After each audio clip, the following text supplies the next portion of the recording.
shame.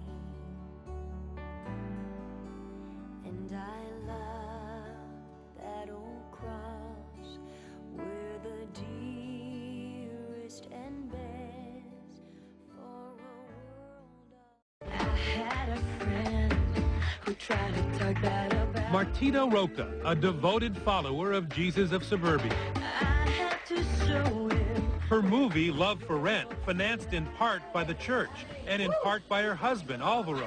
A young, attractive couple, they too signed up to be branded by what many will see as the mark of the devil. That 666 going to be permanent. Oh, yeah. It better be. I'm proud to be his son. Very proud of it. But while they beam across town, there is pain at the very sight. Oh, my God. This is Alvaro's mother. It hurt me a lot. A lot. I said, please don't do it, but he doesn't believe in me anymore. She doesn't see the light. She doesn't see what I see. Alvaro doesn't speak to his parents anymore, and he says his first marriage fell apart because his ex-wife was a non-believer, much like what happened to De Jesus himself and his first marriage. Very nice. Sexuality is far from taboo for this new Jesus. Lovely. Many good-looking women surround him. Very nice. They dress provocatively, cling to him, cry in his presence. Among those very attached to De Jesus is his publicity aide, Axel, a Spitfire whose hot pants got lots of attention on our visit to Puerto Rico. And at the tattoo parlor, I couldn't help but notice that in a church without sin, sexy is in. This doesn't look like a house of God. And frankly, what you're wearing today isn't too holy either. Well, it's not holy, but Jesus was made fun of because he walked with prostitutes. I'm not a prostitute. I serve God with my mind, so what I wear has nothing to do with how I serve God, right? The beautiful actress Martita Roca agrees. What's the deal with all the good-looking women? Why do people think that just because we love God, we're supposed to wear these long skirts, no makeup? That's not real. But clear it up. There's nothing going on. Right? Nothing at all. He's our father. Nothing sexual going on. Nothing sexual at all. Nothing. And my father has never, ever, seen my wife in any other way. The man called Jesus concedes his faith can be hard on families. He doesn't believe marriage is forever, approves of divorce. In fact, he's already filed against his second wife, a former Colombian TV hostess, although they've since reconciled. It's difficult to marry a guy like me, because I'm always thinking in others, in the churches, in missions. In fact, who knows, one day she might say, listen, I can't take it anymore. Happy family. In the weeks we traveled with De Jesus, we never met his wife. She canceled 2 scheduled interviews. But we did meet others in the family, including his youngest daughter, Jessica, who for many years rejected his claims, but now believes he's Jesus. I mean, this is what people are going to see. Jesus sitting at a table and socializing with friends and having a cigarette, having a smoke, and having a whiskey. That's not the picture we kind of grew up with Jesus, is it? None of this is a picture that anyone would think of as Jesus. So this is one of the many things that it would be hard to accept, yeah. I have a daughter exactly the same age as you. Do you? Yeah. She just calls me Dad, though. Right. 2 of his 4 children are estranged because of his claims to be Jesus. Hi, Papa. But there is no shortage of children who do call him Dad. Raise your hand if you think Jesus is here on earth. So you believe Jesus is here. Who is he? His name is José Luis de Jesus Miranda. The man who calls himself Jesus is cultivating a new generation of followers. When the apostle starts coming, that's when you start like this. They march into the service on cue, exchange his 2-finger salute, pointing to their brains because their leader says their faith is from the head, not the heart. He even has what many would call an unfortunate name for them, super raza, or super race. Sounds kind of sinister to some people. They worry about that. You sound like Hitler. I know, but it's nothing like that. All you have is what? Good information? We just call them because of the way we teach them in the beginning with our own teachings. He tells them they are different, special, and they have learned their lessons well. Why are you different than other kids in your school? Because they don't believe in Papi. Young Josh here is barely 9. They still believe in hell, and the truth is that hell is destroyed. So there is no hell. Yeah, and there's no devil. So if you're a bad guy, what happens to you? Nothing. What happens if you steal? It's cause and effect. You steal, you go to jail. So that makes for a pretty easygoing life, huh? What do you have to worry about? Pretty much nothing. Like, our parents, they smoke, they drink, they party. No problem. No, because so does God. Which brings us to the C word in world religion, cult, which can start as an over-the-top devotion to one charismatic leader. There's no doubt Jesus of Suburbia is on the outside of conventional organized faith, but is he dangerous? When I was a young reporter, I interviewed a guy named Jim Jones. Did you? Yes. I have a picture that I look like him. You look a little bit like him. Yeah. But of course, the bigger question is, does this man who would be Jesus act like Jim Jones? Because his followers drank poison Kool-Aid and died by the hundreds. He wasn't preaching the truth. You won't see me doing that.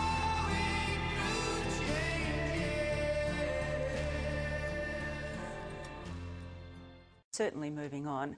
Well, now to the Australian cult leader who calls himself Jesus Christ. Alan John Miller is based in Queensland's Bible Belt, but is now on the move, spreading his web around the country. We've had a team of reporters on his trail, beginning with Nick Coe. To me, it's just a name that I was given by Mary and Joseph, my parents, 2,000 years ago. So in other words, we now have a spirit talking to us about future events. I remember everything from my time 2,000 years ago right the way through the last 2,000 years. Myself and Mary are not sure. He's the ex-Jehovah's Witness turned self-styled religious leader with a growing base of followers who claims to be nothing less than the Son of God. The cults that caused the cult experts in America the greatest concern were the cults where the cult leader called himself Jesus. People have more money. Alan John Miller, also known as AJ, but insisting his original name is Jesus Christ. First of all, what do I call you? Do I call you Alan? Do I call you AJ? Or are you Jesus Christ?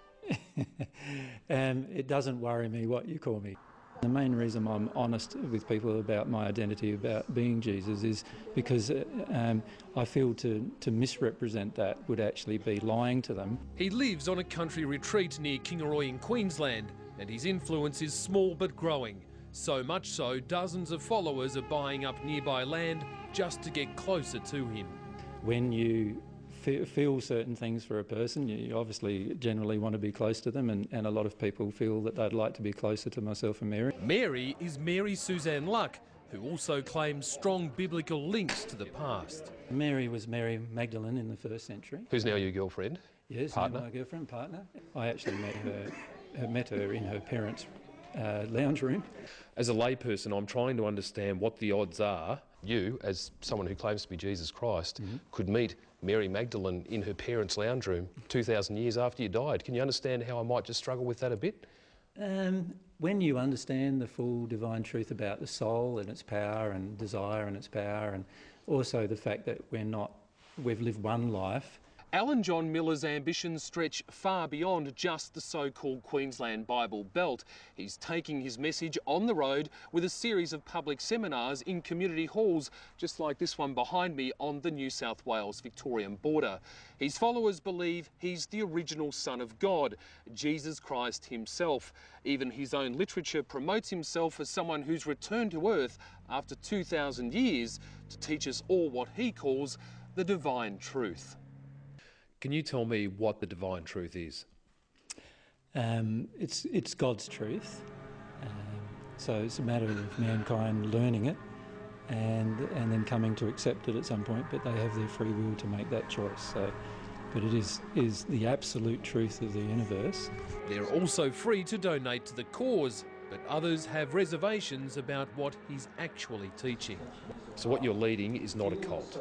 People will view it as such, probably. But people do when you talk about being Jesus Christ and having met Elvis. You hear what I'm saying?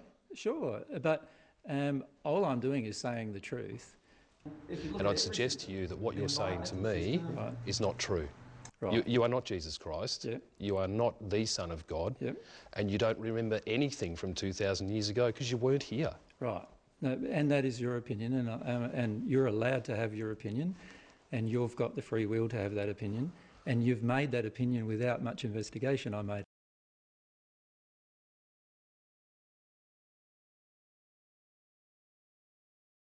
There's a new video that reveals some bizarre new details about the guy charged with trying to assassinate President Obama.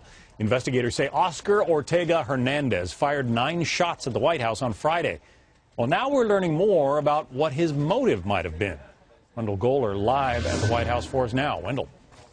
John, the 21-year-old Ortega Hernandez told acquaintances that President Obama was the Antichrist, that he was planning to put GPS chips in children, and that he needed to be killed. Ortega Hernandez recorded a video to Oprah Winfrey that apparently was never sent. In it, he did not threaten the president, but he did claim to be Jesus Christ. You see, Oprah, there is still so much more that God needs me to express to the world. It's not just a coincidence that I look like Jesus. I am the modern-day Jesus Christ that you all have been waiting for. His mother says she doesn't believe the 21-year-old from Idaho Falls is mentally ill, though she says he might be confused and scared. Investigators say Ortega Hernandez fired a number of times at the White House. One slug broke a window on the Truman balcony. It was stopped by bulletproof glass on the inside. That window is in the middle of the first family's living quarters.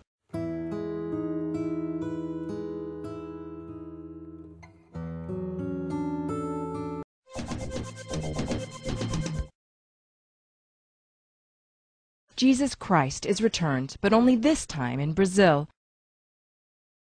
For more than 30 years, this man, calling himself Henri Cristo, has preached his own gospel as a supposed reincarnation of Jesus of Nazareth, relocated to Brasilia.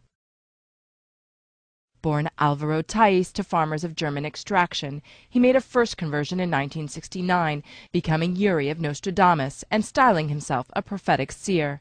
A decade later, a vision revealed his true nature, and he changed his name from Yuri to Henri, son of God. My Lord only revealed to me the position I occupied on earth in my past lives when he considered that it was important.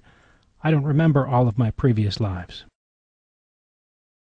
Henri's preaching took him abroad, where he was expelled from the U.S. and a few other countries, and to prison in Brazil, where he did a stint in the 1980s for vandalizing a cathedral. Now in his 60s, he's still not averse to making a scene to get people's attention. Henri's followers use the internet and social networking tools like Facebook and Twitter to preach the good word, often to the tune of a catchy pop hit.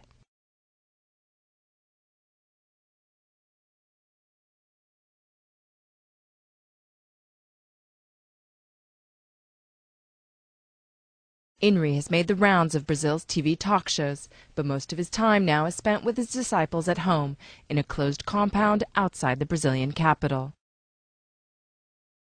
I'm not paid. I work here and I'm not paid. We're all volunteers. And how can I help the Master's house? With my work. Several hundred followers, 90% of them women, are faithful to Henri's creed, and are hard at work making their church the New Jerusalem.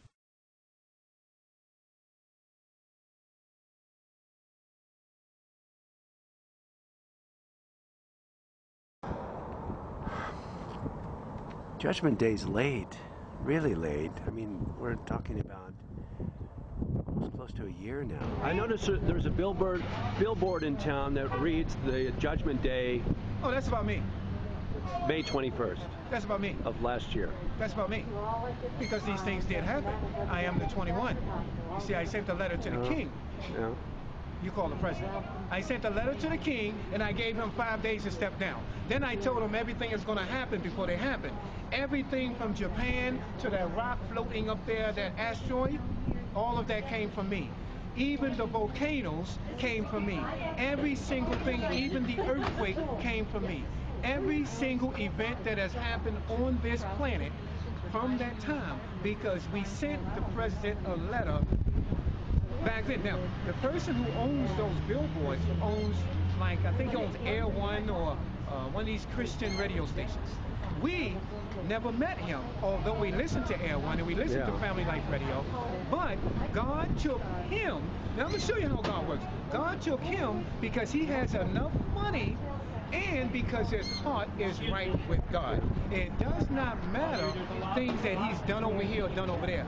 God took him and used him to put the billboards up because I am the 21, and I put in the letters I sent to Obama, I am the 21. He could not understand. It was after Obama received these letters from me that he put the billboards up representing 521 because I gave him 5 days to step down and I am the 21. Your name? Yes. Now, what is your name exactly? My name is Tyrone. Okay. On earth. You mean like my name? But in biblical terms, or like, so that people of the Christian world would be able to understand you can call what me, you are as far as an angel. What would an angelic name be? I think it an would, interpretation. I think it would pretty much be whatever the people want it to be. Okay. Whatever you want me to be is what I am. I say this. You remember that congresswoman was shot in Tucson? Yes. What was her name? Gifford. She's the one who survived the shot through the head. That had everything to do with us? What? That whole shooting. You were down in Tucson at the time. No. I can do things from right here. I can do things from Phoenix. I tell you something. Here is the point that I'm making. I was in front of a Safeway. I was looking for a motor vehicle because the government took my license. They took my license because they didn't want me to get around. Then they called me an alien. What happened was they had a CIA agent on a corner. No, they thought you were an illegal alien. So from where? From what country did they think you? My friend, God made them think that I was an illegal alien. You see, the truth of the matter is I was born in Baltimore, Maryland. Yeah. You see, but they had me down that motor vehicle as an alien because God says my servant will be an alien on earth. Don't you even see the parable there? I am an alien. If you check my motor vehicle records, they says he is an alien. But it says classification alien. My classification is alien, so they took my license. Well, they took my license because they claimed I ran over a bicycle lane. And then they used that whole thing to say, even if we get your license back to you, you will not be able to keep it because unless you come up with your birth certificate, we are going to deport you. So I said, well, where are you going to deport me to? Isn't that amazing?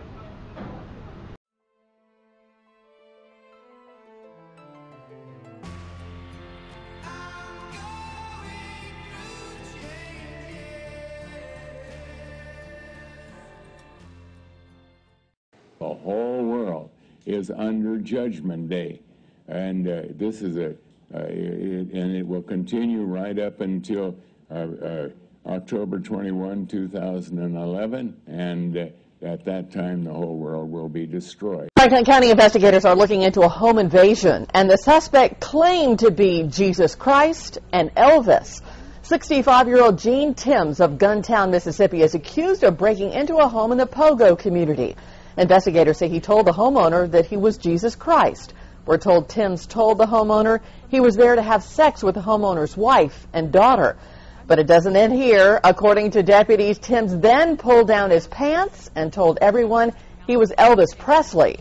Someone in the house called 911. Timms was caught nearby. Passengers on the bus used Report It to tell us about this. They say it was a wild scene. The guy gets on and claims he's Jesus. But they didn't wait for police. Passengers took matters into their own hands. These reported pictures from Chris show Brantford police surrounding the transit bus, showing up because a man proclaiming himself Jesus was causing quite a stir. All of a sudden I looked and I see this guy. He's just banging on the windows. I don't know what his problem was, but he was cursing and... It got so bad the female bus driver pulled over on West Main Street. That's when the male passengers took action, deciding to grab the erratic man and physically get him off the bus.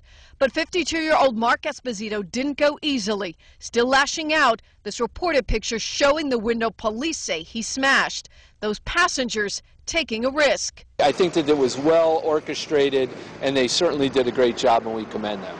No one was hurt. The passengers were transferred to another bus. Esposito arrested, charged with criminal mischief and breach of peace. No one knows for sure what set him off, but witnesses tell us it could have been a particular color. Somebody was wearing something purple, and that made him go wild. Police tell us Mark Esposito will undergo a psychiatric evaluation. Reporting on the scene in Brantford, I'm Erin Cox, News 8.